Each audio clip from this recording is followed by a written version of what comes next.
Christian BRÜCKNER has dramatically become the prime suspect. I see a lot of clues and a lot of evidence that he is a psychopath who has an escalating fantasy of violence, which finally maybe ended in abducting and killing Madeleine McCann, yes. Is BRÜCKNER the man who took Madeleine? Or is he just a scapegoat, offered up so that others, much closer to her, could step out of the spotlight? That's the question no one wants to ask. BRÜCKNER has a disturbing past. He lived near the resort. His phone connected to a tower in the area that night. But beyond that, nothing. No DNA, no fingerprints, no credible witness, no timeline that holds under pressure. And yet, the case shifted entirely in his direction. Why? Because the deeper suspicions, those surrounding Madeleine's own family, became too dangerous to pursue. What follows is a breakdown of every key piece of evidence used against him. Not weighed against emotion, but measured against reason. If there was ever a real search for justice, then why has the truth survived so little scrutiny? And why did everything end up pointing to him? The first and most frequently cited piece of evidence linking BRÜCKNER to the disappearance of Madeleine is a 30-minute phone call. On the night of May 3, 2007, at precisely 8:02 p.m., BRÜCKNER's mobile phone received a call that lasted until 8:32 p.m. The signal connected through a cell tower near Praia de Luz, placing him somewhere within roughly a 1-kilometer radius of the Ocean Club Resort, the very place where Madeleine was last seen. To the public, it sounded like a breakthrough. In reality, it proved very little. Mobile phone location data in 2007, especially in small resort towns like Praia de Luz, was far from precise. Cell towers often covered large overlapping areas, and a signal connecting to a tower doesn't indicate where exactly the user was. It could mean he was parked in his van on a side street, buying groceries, or simply driving through. Crucially, it does not prove he was at or even near apartment 5A. The call itself has never been released. The identity of the other person on the line remains undisclosed. No content has been shared, no recording exists, and authorities have never confirmed whether BRÜCKNER was even holding the phone at that time. The mere presence of his phone in a tourist-heavy village is not enough to establish criminal activity. Moreover, Praia de Luz is a small coastal town that attracts hundreds of visitors and residents, especially in early May. Dozens of people could have been within the same cell tower range at the same time, including staff at the Ocean Club, holidaymakers, and locals. If a phone call from within that radius is enough to imply involvement in a crime, then a dozen other phones would qualify. The difference is, BRÜCKNER had a history. That's what made the same data look more suspicious on him than it would on anyone else. But suspicion is not evidence. The phone data is circumstantial, presented to establish presence, not guilt. And even that presence is vague. No witness placed BRÜCKNER at the scene. No CCTV caught him. No physical trace of him was ever recovered from the apartment, the surroundings, or Madeleine's belongings. The call is a data point, nothing more. Interpreted loosely, it creates the illusion of proximity. Interpreted carefully, it's just a record of a man receiving a call somewhere in town. For this to become a central pillar in the case, something far stronger should have followed. It never did. The second major set of claims used to implicate BRÜCKNER comes not from physical evidence, but from two highly publicized witness statements, both given more than a decade after the disappearance. The first came from Helge Busching, a former acquaintance with his own criminal background. Busching claimed that in 2008, while both were in Spain, BRÜCKNER confessed something chilling. She didn't scream. According to him, BRÜCKNER made this statement while speaking about Madeleine. The second came from an ex-girlfriend, who said that BRÜCKNER, on the night before the disappearance, had told her he had terrible job to do in Praia de Luz, and that he wouldn't be around for a while. On the surface, these two statements appear incriminating. But once examined more closely, their credibility begins to collapse. First, both testimonies were reported years after the fact, Busching's in 2017 and the girlfriend's in 2020. In both cases, the original alleged conversations took place in 2008 or earlier. That means each witness waited nearly a decade or more to come forward, despite the case being one of the most widely publicized disappearances in modern history. Why stay silent that long? Second, both individuals had potential motives to cooperate. Bushing was facing his own legal trouble, and may have seen this as a way to gain favor with authorities.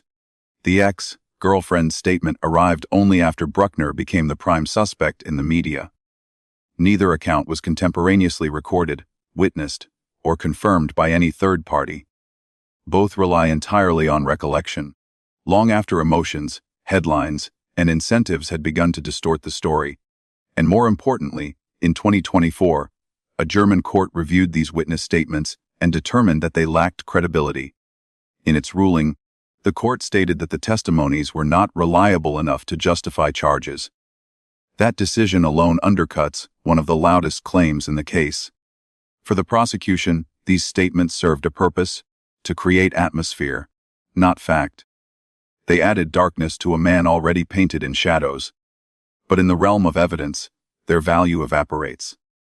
Suspicion built on unverified memories, spoken years after the moment, without a single supporting piece of corroboration, is not evidence, it's theater.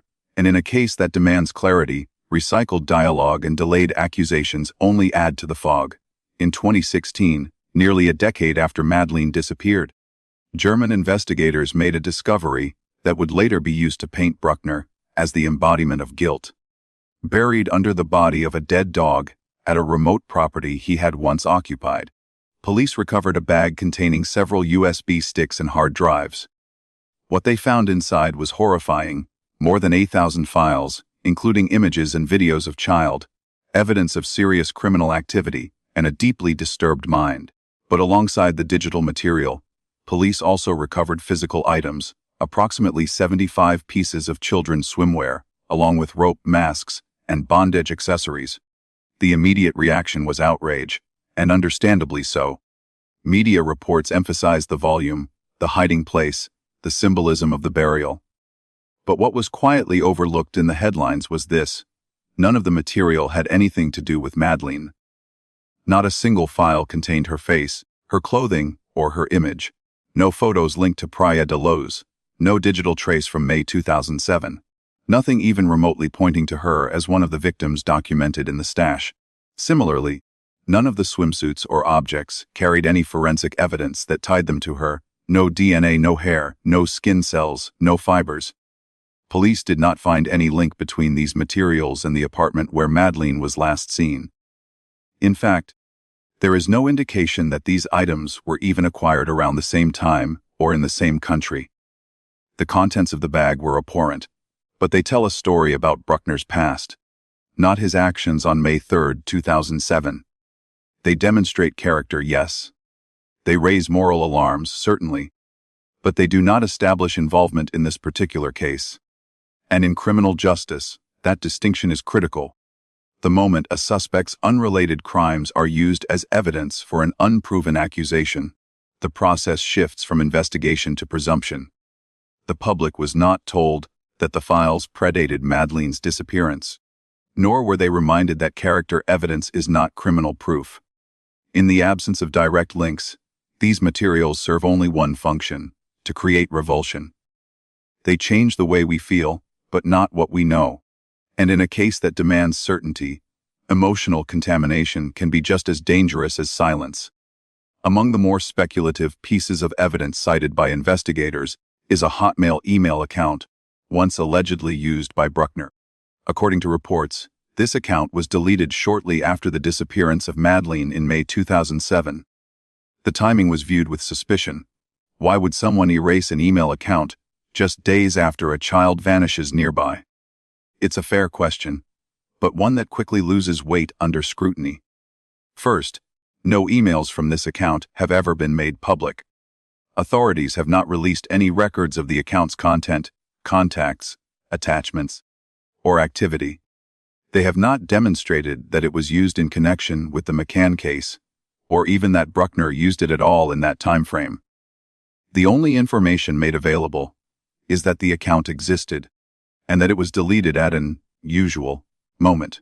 Second, deletion of email accounts is not uncommon, particularly among people with unstable lifestyles.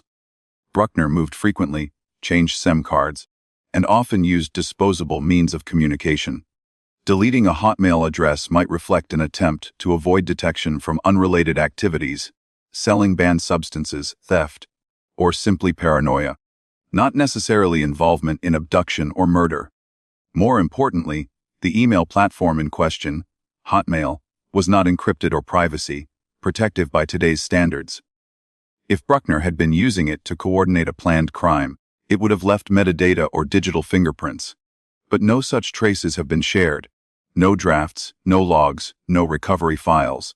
Just a vague note that the account was removed, even if it were tied to him. There is no evidence that it contained any reference to Madeleine, her location, or her family.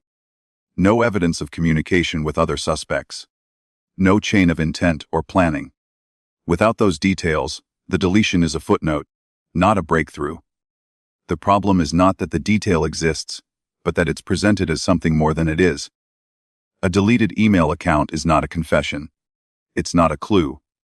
It's a coincidence at best, and a red herring at worst. In cases like this, the burden is on investigators to prove why a detail matters, not just that it exists.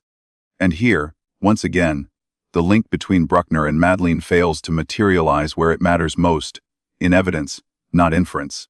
In 2023 and again in 2025, investigators conducted two high-profile searches in locations linked to BRÜCKNER, the Arade Reservoir, and an abandoned property in Atalaya.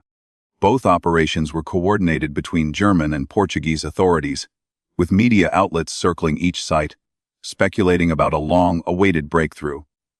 In Arade, a remote man-made lake where BRÜCKNER was known to frequent, search teams spent days combing the terrain with heavy equipment, dogs, and sonar technology. In Atalaya, they excavated parts of the property where he had once stayed, hoping to uncover hidden evidence. What they found, however, fell short of expectations. The results were sparse and vague: pieces of clothing, a few old firearms, and bone fragments later confirmed to be of animal origin. Nothing recovered carried human DNA. No hair, no blood, no skin cells. No sign of Madeleine. No forensic link of any kind. And despite public statements suggesting the items would undergo further analysis, no follow-up confirmation was ever released that tied these objects to her case. These findings were not without value, but their value was symbolic, not evidential. They reinforced the narrative that BRÜCKNER must have done something, but offered nothing to clarify what, when, or to whom. In reality, the clothes were decayed and weathered, with no identifiable origin. The weapons were old and unusable. The bones were clearly non-human, even in the most optimistic interpretation. These were fragments of a life lived on society's margins, not proof of a specific crime. Crucially, none of the three other searches carried out over the years, including at his old camper van, former homes, and storage locations, produced any meaningful leads either. All of them generated headlines. None of them produced charges. This pattern matters. When evidence is absent, investigators often lean into presence. He was here. He stayed here. He passed through. But presence is not participation. The law demands more than atmosphere. It demands connection. And the connection, time and again, remains missing. What these searches do show is a desire to find something, anything, that justifies the suspicion. But in high-profile cases, the line between searching for evidence and searching to confirm a theory can become dangerously thin. At some point, the act of searching becomes a performance in itself. And when the search yields no answers, but the suspicion remains, it's worth asking, was the suspect chosen because of the evidence, or was the evidence arranged around the suspect? Let's put emotion aside and ask the one question that should have come first: where is the physical evidence? For a crime as serious and high-profile as the disappearance of Madeleine, there is an astonishing void of hard forensic proof connecting BRÜCKNER to the scene, the victim, or the crime itself. There is no DNA. Not in the apartment. Not in BRÜCKNER's van. Not on any of his clothing, devices, or belongings. No fingerprints. No strands of Madeleine's hair. No trace of her blood or skin cells. No fibers from her clothes found among his possessions. Not a single forensic match, nothing. That absence should speak louder than any theory. Because for someone alleged to have abducted a child from a small apartment, taken her across town, and hidden all traces for over a decade, to leave zero physical evidence behind is either supernatural or strategically impossible. There is also no confession. Not publicly, not privately, not through surveillance, cellmates, or correspondence. He never admitted to anything. The closest thing to a confession came from a man with his own criminal record. Claiming Brückner said, "She didn't scream." But even that alleged statement was reported 10 years after the fact, in another country, without a single witness present. German courts ruled it unreliable in 2024. And rightly so. What about the objects, his van, his phones, his old homes? All were examined years after the fact, in degraded condition, passed between owners, or left exposed to contamination. That's not evidence. That's lost opportunity. Authorities never recovered a single item that ties Madeleine to Brückner in time, space, or contact. This isn't speculation, it's an inventory problem. When crime scene evidence doesn't exist, theories should not be built on what feels right, they must be built on what can be proven. Here's my concern: as the case against him expanded, the burden of proof shrank. When no trace of Madeleine was found, people pointed to his past. When nothing showed up in his van, people pointed to his email. When that failed, they pointed to a phone call. And when even that came up short, they leaned on his character. That's not justice. That's narrative substitution. If Brückner is guilty, then the evidence should say so. But if no physical link exists, not one, then the question becomes unavoidable. Are we trying to solve a crime, or justify a suspect already chosen? One of the most powerful forces in this case is not evidence, it's perception. Brückner is widely seen as a monster. He has committed many crimes in the past. He lived off the grid. He changed phones often. He stayed in abandoned properties and moved between countries. Everything about his lifestyle was built to provoke distrust. But here's the line that must not be crossed. Being a criminal is not the same as being this criminal. Yes, he has a past involving sexually assault. Yes, he was convicted of that. Yes, he showed patterns of behavior that are alarming. But in law, pattern is not proof. Prior crimes may justify scrutiny, but they do not eliminate the burden of proof in a separate case. If past convictions automatically imply guilt in every future investigation, then due process collapses, and suspicion replaces justice. This is exactly what appears to have happened here. With no physical evidence and no confession, investigators leaned heavily on character. Brückner looks like someone who could do it. And for many, that was enough. But the law requires more. The standard is not possibly guilty. It's not he fits the profile. It's beyond reasonable doubt. And that threshold has not been met, not even close. The danger of relying on prior bad acts is that it allows the public to blur the boundary between what we know and what we fear. The truth is, Brückner is not being tried for the kind of man he is. He's being assumed guilty for the kind of man he was. That's a dangerous leap. In the eyes of the law, past crimes are relevant only if they directly connect to the crime at hand. In this case, they don't. If guilt can be assigned purely by reputation, then no evidence is ever needed again. But justice demands more than a gut feeling. It demands proof that this man committed this crime. And right now, that proof doesn't exist. In a case like Madeleine's, international, heartbreaking, unresolved, truth is not the only force at play. Emotion fills the void where evidence is lacking. And when grief turns into pressure, the search for a suspect can easily become the search for a scapegoat. Brückner did not become the center of this case because new forensic evidence surfaced. He became the focus because he was easy to sell. A man living off the grid. A man who fled countries. A man with a face that could be pasted onto a headline with words like monster, predator, and prime suspect. He became, in effect, the ideal villain, not because the evidence pointed to him, but because the narrative needed someone. After 18 years of failed leads, contradictory statements, and dead ends, public faith in the investigation had eroded. Confidence in the police was low. The idea that the real culprits might never be caught had become unbearable. And into that vacuum stepped BRÜCKNER, not as a proven perpetrator, but as a convenient conclusion. The case needed a face. He had one that fit. The media played its part. Within days of his name being released, major headlines across Europe began crafting a persona around him. Photos were selected to make him look dangerous. His past offenses were highlighted and repeated. Phrases like the darkest, most devastating became routine, never mind whether they connected to the case at hand. The goal wasn't clarity. It was closure. And the public followed. The same collective outrage that had once turned on the McCanns themselves now shifted toward BRÜCKNER. He became a vessel for anger, for disappointment, for years of unanswered questions. Every thread in his history was reinterpreted through the lens of guilt. Every detail, no matter how circumstantial, was treated as part of a master plan. But this emotional momentum is not justice. It is theatrics. It's the construction of a character, not the conviction of a criminal. And that distinction matters. Because if public anger alone is enough to establish guilt, then evidence becomes irrelevant. What we end up with is not truth, but myth-making.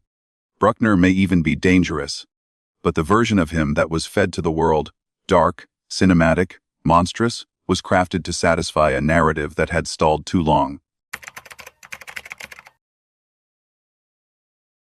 In June 2025, a payment of £1446 was made on behalf of BRÜCKNER, the person who paid it, a retired employee of the German Federal Criminal Police. That fact alone should raise alarms. The fine was linked to older, unrelated charges. But the timing was anything but random.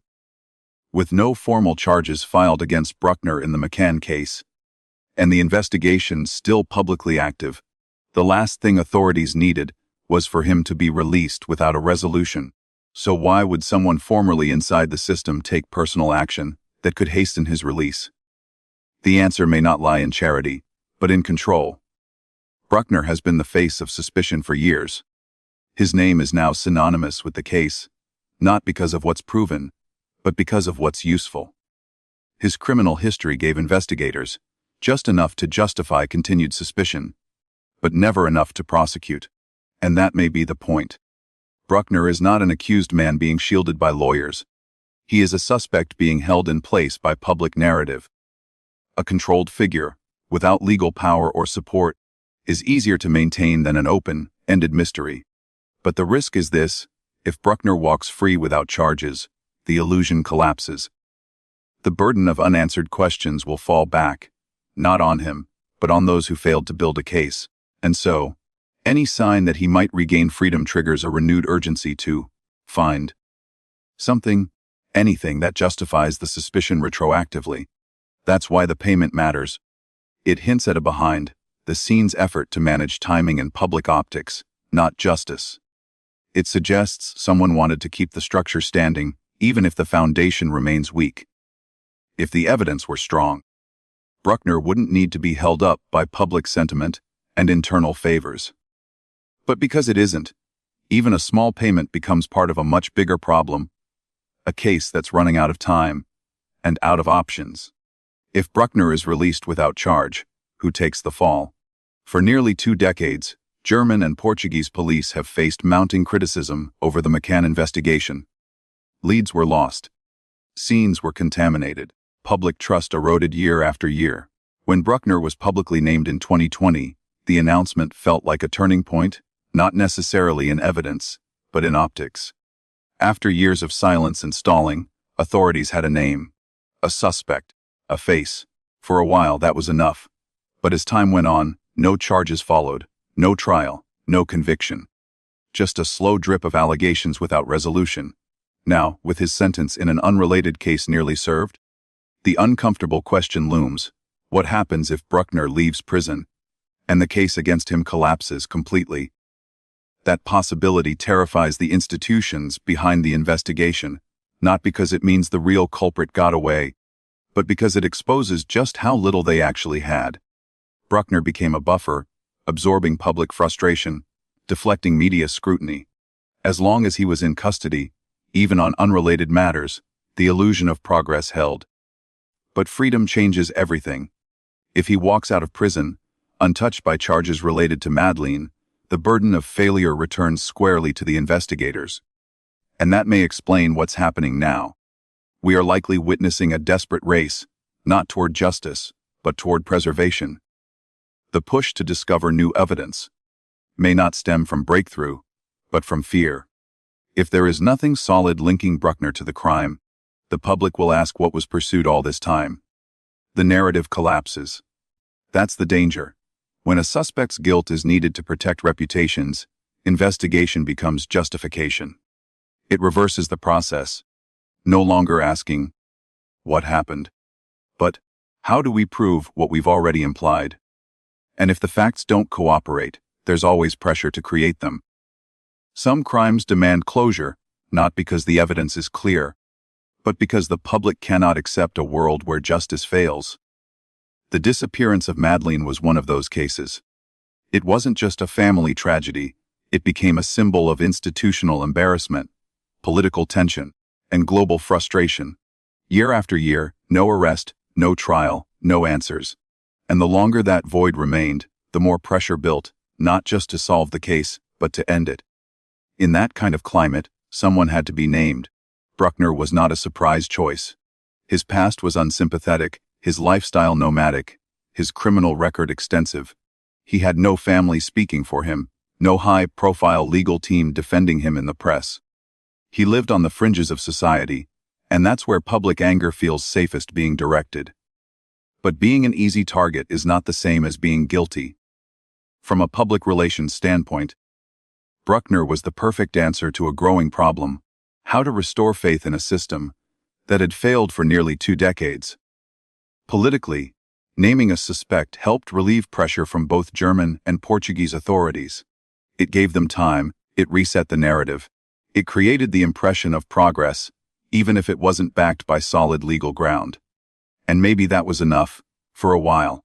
And Bruckner, with no allies, no resources, and a reputation already stained, became not just a suspect, but a symbol, a way to make the story stop.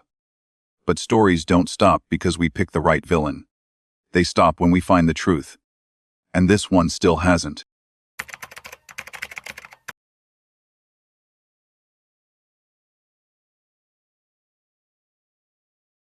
If we are to believe that Bruckner was the man responsible for the disappearance of Madeleine, we must also believe he managed to execute one of the most high-risk child abductions in recent history, without being seen, without leaving forensic evidence, and without leaving a coherent timeline that supports his presence at the scene.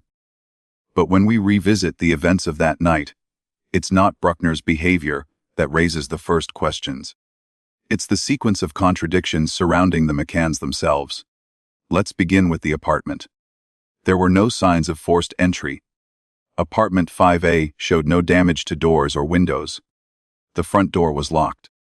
The rear patio door, by the McCann's own account, was left unlocked for easier access during dinner check-ins.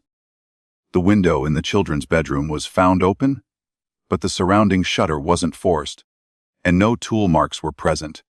For an abduction through that window to occur, quietly and in under 5 minutes, without disturbing 2 sleeping toddlers in the same room, would require a level of stealth more befitting a special operative than a convicted burglar. It raises the possibility that the door wasn't broken into at all. It was entered by someone who knew the way. Now consider Jerry McCann's check at 9:05 p.m. He claimed to have entered through the patio door, noticed the children's bedroom door was slightly open, and briefly glanced inside. He saw the twins asleep and assumed Madeleine was still in bed. Crucially, he didn't switch on the light. He didn't approach the bed. He didn't check the window, which later became a key part of the supposed point of entry. He didn't notice anything wrong, or at least, he said he didn't. In retrospect, it was a curiously incomplete check for a parent, let alone a trained doctor. At 9:15 p.m., Jane Tanner, another member of the dinner group, reported seeing a man carrying a child in light, colored sleepwear, walking across the street near the apartment. She did not see his face. Initially, this was treated as a significant lead, potentially the moment of abduction. But police later identified the man as a British tourist who had picked up his child from the Ocean Club Croix. That sighting had nothing to do with Madeleine. Strike one. Then came the Smith sighting at approximately 10 p.m. An Irish family returning from a local bar saw a man hurrying down a side street, carrying a young blonde girl in light pajamas. She appeared limp, perhaps asleep. The man avoided eye contact. The Smiths were clear, this was not a local. In fact, they later stated that the man resembled Jerry McCann, in both build and mannerisms. But this account was never seriously followed up by Portuguese police, and for years, it remained buried in the background. Only later, after BRÜCKNER entered the picture, did attention fully shift away from these initial contradictions. Now contrast that with the so-called evidence against BRÜCKNER that same night. There is only one piece, a 30-minute phone call placed to his German SIM card at 8:02 p.m., routed through a mobile tower near Praia da Luz. That's it. The call ended at 8:32. The content of the call has never been disclosed. We don't know who called, what was said, or even whether BRÜCKNER was holding the phone at the time. Mobile phone triangulation in 2007, particularly in a small coastal town, was notoriously imprecise. A tower could cover hundreds of meters, even overlapping zones. More importantly, the call occurred a full hour before Madeleine was discovered missing, and there's no indication of criminal behavior during that window. BRÜCKNER wasn't seen near apartment 5A. No one recalled his vehicle. No neighbor raised alarm. He simply wasn't in the picture until years later. And that begs the real question: why was a man who wasn't placed at the scene by anyone suddenly made central to the case over a decade later, while glaring inconsistencies in the original timeline remain unresolved? Was Jerry McCann's check truly complete? Why didn't Jane Tanner's sighting align with any credible suspect? Why was the Smith family's account ignored? And more disturbingly, how did the narrative shift from questions around the parents to total focus on a man who, by the timeline, likely wasn't even nearby at the critical hour? If BRÜCKNER is guilty, then the chaos of that night must align perfectly with his movements. But they don't. Instead, every inconsistency leads us back to those who were closest to Madeleine, not to the man accused of taking her. While BRÜCKNER's connection to the disappearance of Madeleine relies heavily on a phone call and circumstantial suspicion, there exists another layer of evidence that is far more tangible, yet curiously dismissed. This evidence didn't come from BRÜCKNER's belongings, his van, or his property. It came from the McCann's own apartment, and more specifically, from the car they rented 25 days after Madeleine disappeared. Let's start with the dogs. Two highly trained British sniffer dogs, brought in months after the disappearance, were deployed to Portugal in early August 2007. One was a cadaver dog trained to detect the scent of human decomposition. The other was an enhanced blood detection dog. They were handled by Martin Grime, a respected specialist in canine forensics. What they found was deeply unsettling. The cadaver dog gave a positive alert in several places: in apartment 5A, behind the sofa in the living room, on Kate McCann's clothes, specifically the pants she wore, on Madeleine's soft toy, the cuddle cat, which Kate was often seen holding in the weeks after the disappearance, and most controversially, inside the trunk of the Renault Scenic rental car that the McCanns had hired 3 weeks after Madeleine vanished. This alone raised eyebrows. But then came the DNA testing. In the trunk of that Renault, blood samples and DNA fragments were found. The initial report from the British Forensic Science Service noted that the samples were not conclusive, but showed a partial match to Madeleine. The wording was careful. The profile matched 15 out of 19 markers, a number statistically possible among close relatives, but still enough to suggest that the genetic material may have belonged to Madeleine. The problem: the McCanns had rented that car long after their daughter went missing. Faced with mounting questions, Jerry and Kate McCann offered their own explanation, Perhaps it was dirty nappies from the twins that caused the smell. Or maybe it was rotting meat, like old sausages, they had disposed of in the trunk. But cadaver dogs don't alert to diapers. And they certainly don't alert to sausages. These animals are trained exclusively on the scent of decomposing human tissue. So how does this relate to BRÜCKNER? Simply put, it doesn't. There was no cadaver scent in BRÜCKNER's van. No blood, no hair, no skin. No belongings of Madeleine, no positive canine alerts on any of his properties. Yet somehow, he is on trial in the public eye, while this entire forensic episode, involving the very people closest to Madeleine, has been left to wither in silence. Supporters of the McCanns argue that the DNA was degraded, that it could have come from any family member, and that cadaver dogs, while useful, are not evidence by themselves. And to be fair, they are right, dogs are not witnesses. But when a dog alerts to a sofa, a soft toy, a piece of clothing, and the trunk of a car rented after the disappearance, and all 4 items are directly tied to the same family, it becomes harder to explain away. Especially when the man the world has decided to blame, BRÜCKNER, has no such forensic cloud hanging over him. So we ask, why does the Renault DNA scare people into silence? While a 30-minute phone call puts a man under suspicion. Why does the presence of death scent in the very apartment Madeleine vanished from generate less outrage than an old charge sheet in Germany? And more than that, if the authorities were truly following the evidence, why didn't this path continue? Because this path didn't point to a drifter park near a cell tower. It pointed to someone with keys. And here's something else to consider. If BRÜCKNER had truly been the abductor, why didn't police deploy the same cadaver dogs to his van, or to the abandoned properties linked to him? Why weren't the same rigorous standards applied? Surely, if these dogs could detect traces of death weeks or months later in a rental car, they could have provided additional evidence, one way or another, in BRÜCKNER's case. But they weren't used that way. Instead, the focus drifted away from the dogs entirely once their alerts pointed too close to home. Over time, public attention was steered away from the Renault scenic and onto old accusations from BRÜCKNER's past. He became the perfect villain, unknown, disliked, already imprisoned. Meanwhile, the only biological evidence that may have hinted at a body, however inconclusive, remained tied to a car that had never been his.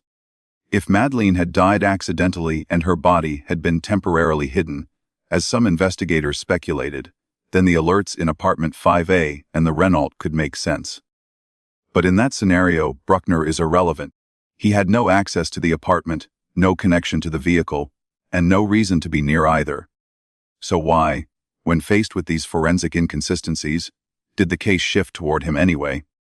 Because, for investigators under pressure, an imperfect suspect is better than a missing one. And for the public, BRÜCKNER's past made him easier to hate than to question. For a case that's supposedly centered on BRÜCKNER, it's remarkable how many of the most unsettling questions come not from his behavior, but from those closest to Madeleine. Take, for example, the police interview with Kate McCann. In her official questioning, just weeks after Madeleine vanished, Kate was asked 48 critical questions by the Policia Judiciaria. These weren't abstract or accusatory. They were direct, reasonable, and necessary. Did you call out to Madeleine when you discovered she was missing? Did you search the apartment thoroughly? Why didn't you let the twins wake up during the chaos? But to each one, Kate remained silent.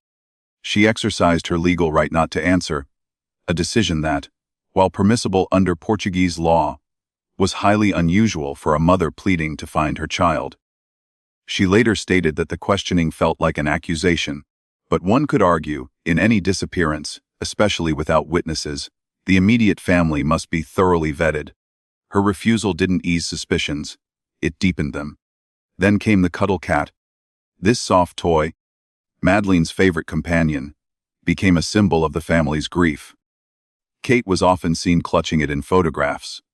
But what the public didn't know, until police reports emerged, was that Kate had washed the cuddle cat the very next day after the disappearance. Why? She claimed it smelled of sunscreen and sweat. But this was the very item that may have held scent evidence, DNA, or even trace materials. For someone desperate to recover their child, tampering with or washing key objects seems counterintuitive. Investigators were baffled. A cadaver dog would later alert to that same toy. Now consider the decision to avoid using the Ocean Club's babysitting service. The McCanns were staying at a resort equipped with a functional, secure childcare program. Yet on the night of May 3rd, they opted to leave their 3 children asleep in an unlocked apartment, checking in every 15 to 30 minutes while dining 50 meters away with friends. This system of tag team monitoring was self-created. No alarms, no cameras, no supervision. While this doesn't indicate guilt, it certainly raises a question of judgment. More importantly, if someone with access to the group's routine knew when and how the children were left alone, the opportunity would have been easy to exploit. But that leads to a different kind of suspect, someone inside. Now shift to the Find Madeleine Fund. Within days of the disappearance, the McCanns launched a highly organized, legally protected limited company, not a charity, designed to raise and manage money for the search. Legal and media consultants were retained, including PR firms and some of the UK's most expensive libel attorneys. Some saw this as proactive. Others viewed it as suspiciously fast. The fund, unlike a public missing child registry, was privately controlled.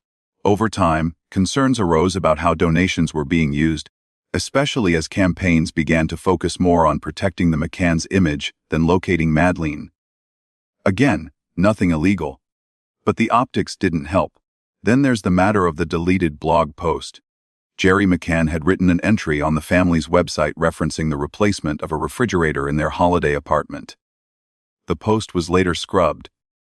Why would a fridge matter? Because cold storage, in forensic terms, is a red flag. Investigators exploring theories of accidental death have often speculated whether a short-term hiding place might have been used before moving a body. This is where theories become uncomfortable, and where attention quickly shifted away from the McCanns. But when something is deleted from a timeline, it's worth asking why. Finally, the tennis bag. Before Madeleine disappeared, a large blue tennis bag was regularly seen in photographs of the family. After May 3rd, it was never seen again. Not among the collected items, not in photographs, not in any police inventory. A private investigator raised this discrepancy years later, suggesting it may have been large enough to conceal a small child. The bag has never been found. None of these anomalies point directly to guilt. But taken together, they form a constellation of behavior that any detective would find worth examining. And yet, as BRÜCKNER's name entered the media cycle, these details fell away from public conversation, as if they had been erased from the board. Why is that?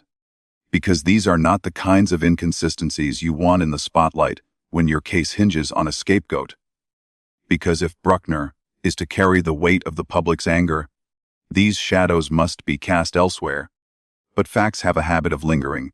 If a mother refuses to answer 48 questions, if a toy is washed before testing, if the family avoids professional childcare, launches a media operation, deletes odd entries, and loses track of key items, then perhaps, just perhaps, the wrong person is sitting under the microscope.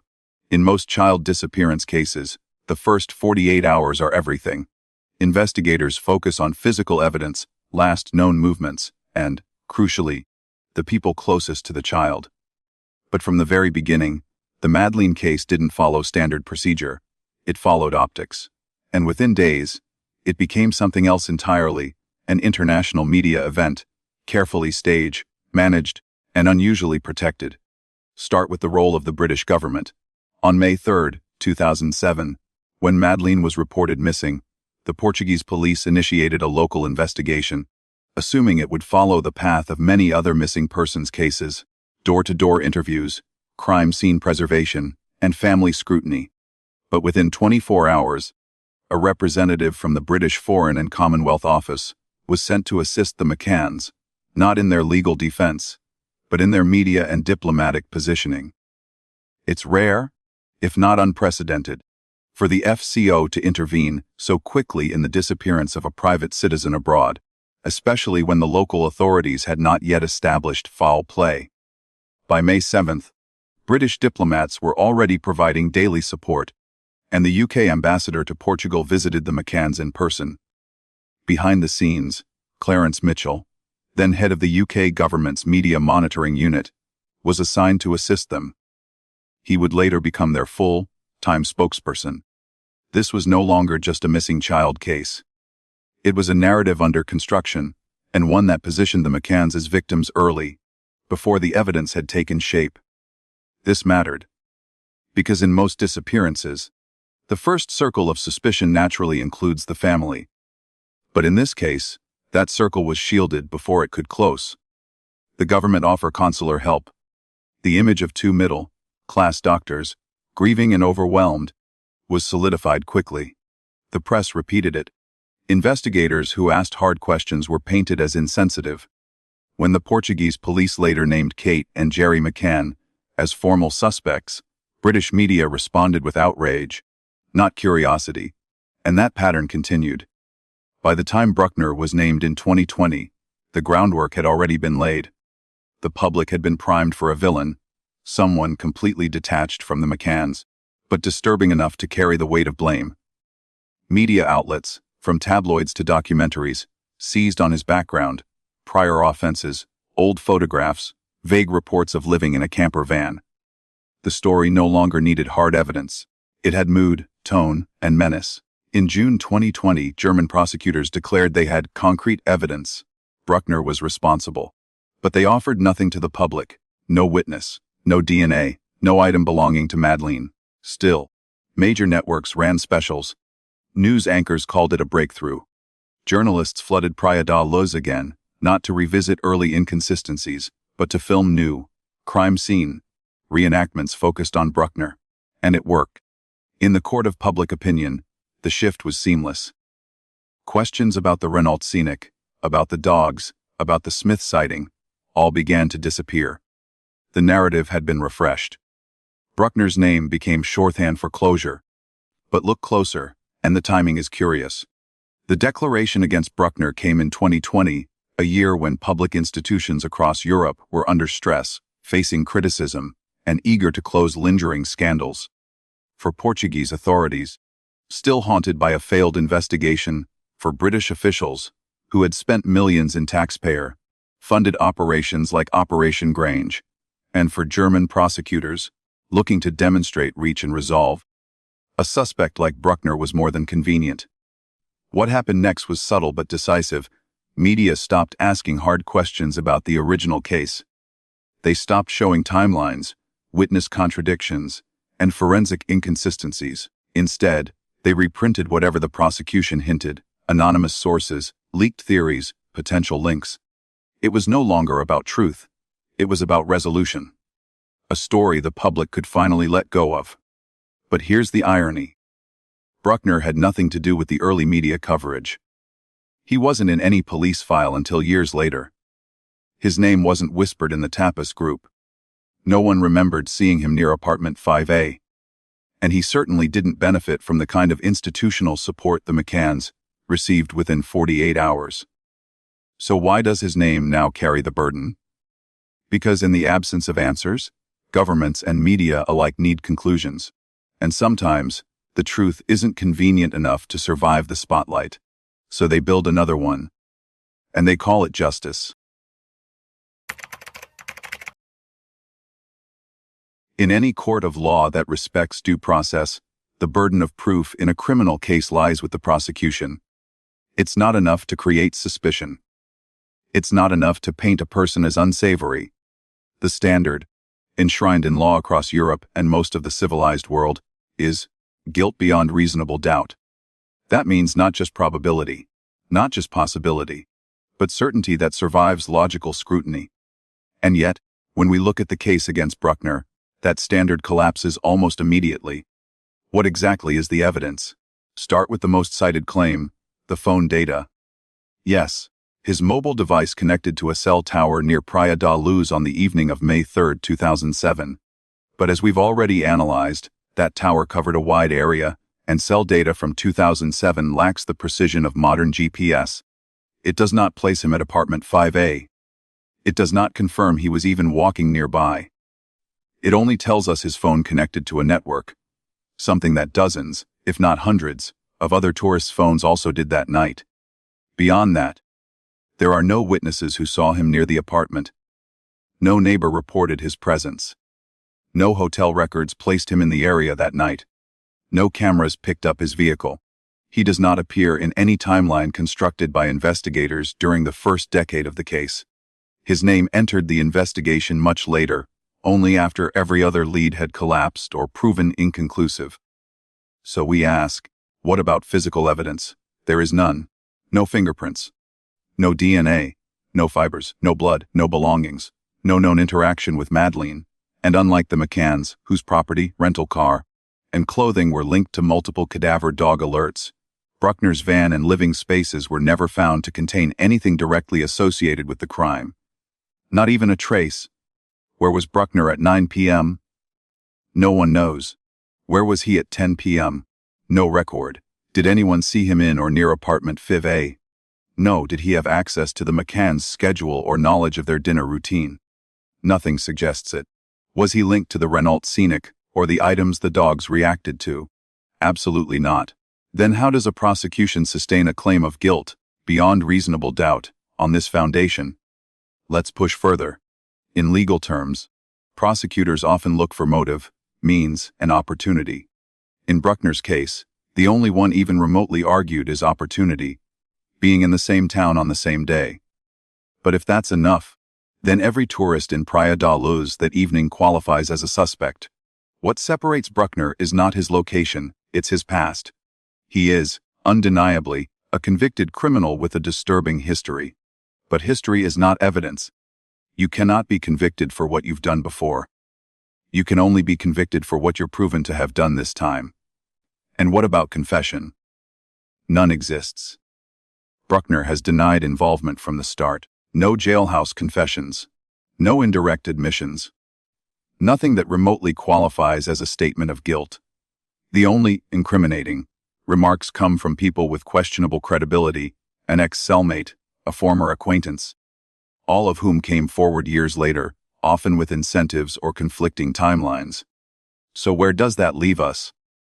With a man who, while certainly not a model citizen, has never been placed at the scene of the crime, has not been caught in a single provable lie related to the night in question, and who has not been linked to any physical object, location, or act that ties him directly to the disappearance of Madeleine.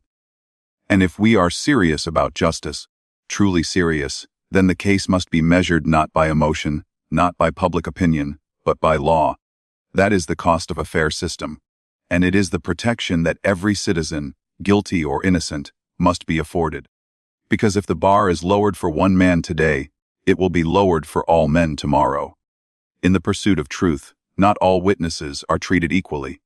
Some are amplified, others ignored. But in a case with no physical evidence, the credibility of witnesses becomes the scaffolding of the entire accusation. And that scaffolding, in BRÜCKNER's case, is fragile at best. Most of the key claims against BRÜCKNER rely on delayed testimonies, vague recollections, and second-hand conversations. Several of these individuals only came forward after BRÜCKNER had already become the prime suspect, raising clear concerns about motivation. Some were former acquaintances or jailhouse informants, speaking up years after the fact. Their statements, though sensational, often lacked detail, were inconsistent, or contradicted by official records. In multiple hearings, German courts ruled these testimonies inadmissible or unreliable. Yet they continued to resurface in the media. Meanwhile, more immediate, independent witnesses, those who reported events the night Madeleine vanished, received far less attention. Their testimonies didn't fit the emerging theory, and so they were gradually left out of the narrative. The public was told who to focus on and who to forget. This selective validation of witnesses reveals a deeper issue: confirmation bias. Once BRÜCKNER's name entered the frame, information began to be filtered not for truth, but for alignment. Only those who supported the BRÜCKNER hypothesis were elevated. Everyone else was noise. But that's not how investigations should work. A justice system worthy of its name must apply the same scrutiny to every voice. It must ask not just what was said, but when, why, and with what consequence. In BRÜCKNER's case, too many witnesses appeared only after the story was already written, and too many others, those who might have complicated that story, were left behind. And when the evidence is this thin, witness credibility isn't a side issue. It's the whole case. BRÜCKNER is not an innocent man. That much is clear. His criminal record is long, disturbing, and deserving of public scrutiny. But in the context of Madeleine's disappearance, that is not the question we need to be asking. Because guilt in one context does not automatically translate to guilt in another, and certainly not without proof. And that's where the system has failed. For years, the case of Madeleine has captivated the world, not just because of the tragedy at its center, but because of the narrative that formed around it. A small girl vanished. Her parents, prominent doctors, became the face of a global search effort. Governments intervened. Media flooded the story with sympathy, speculation, and over time, silence. But as the timeline fractured and the details grew darker, the case needed resolution. Someone needed to carry the weight of public outrage, unanswered questions, and institutional embarrassment. And BRÜCKNER, already in prison, already hated, fit the role too easily. Let's be honest, it is entirely possible that BRÜCKNER knows something. That he was on the periphery of a crime he didn't commit, that he heard something, saw something, or even assisted in covering something up. But what we have now is not a case, it's a theory wrapped in assumption. No DNA. No timeline. No confirmed sightings. No confession. Just the phone of a known criminal pinging in a crowded town. That is not justice. Worse still is the possibility that the real truth has been buried, not because of a grand conspiracy, but because of fear. Fear of what it would mean if Madeleine's death had been an accident. If it had occurred inside the apartment. If someone chose silence over shame. Fear that if that truth surfaced, careers would crumble, reputations would fall, and the entire narrative, carefully built over 18 years, would collapse. So what do you do when the truth becomes too dangerous? You find a villain, someone no one will defend, someone without a PR team, someone without a nation behind him, and you turn the spotlight, the outrage, the hunger for closure onto him, even if the facts don't follow. That is what's at stake here. This is not about protecting BRÜCKNER. It's about protecting the standard of proof. Because if this case succeeds without it, if a man can be convicted on reputation alone, then the system that failed Madeleine in 2007 continues to fail her now. Justice is not about tying off a cold case for convenience. It's about getting the right person for the right crime, based on evidence that can withstand the weight of law. If we're honest, we don't know what happened to Madeleine. We know that her parents left her alone. We know that the timeline is a mess. We know that evidence was handled poorly. We know that key details, witness reports, forensic leads, were abandoned or ignored. And now we know that the man in the spotlight today may not have been anywhere near that apartment. What does that tell us? That the most dangerous lie isn't the one we're told. It's the one we stop questioning. The one that makes us feel like the story is over, just because we're tired of asking. But if justice means anything, it means asking until the answers stand on their own. BRÜCKNER may not be the right answer. He may not even be close. But until we demand a case built on truth, not optics, on facts, not fear, Madeleine will remain missing not just from her family, but from justice itself. BRÜCKNER may not be the man who took Madeleine, but that doesn't make him harmless. Throughout this investigation, we've questioned whether he truly fits the crime he's accused of. The timeline is weak, the evidence circumstantial, and the motive unclear. But stepping back from this case doesn't erase the truth of who he is. Not a scapegoat because he's innocent, but because he's unpopular, isolated, and easy to condemn. And yet, justice demands precision. We don't substitute monsters for answers. BRÜCKNER may deserve prison, but for what he's probably done, not for what we cannot prove. Letting emotions replace facts only weakens the system we claim to uphold.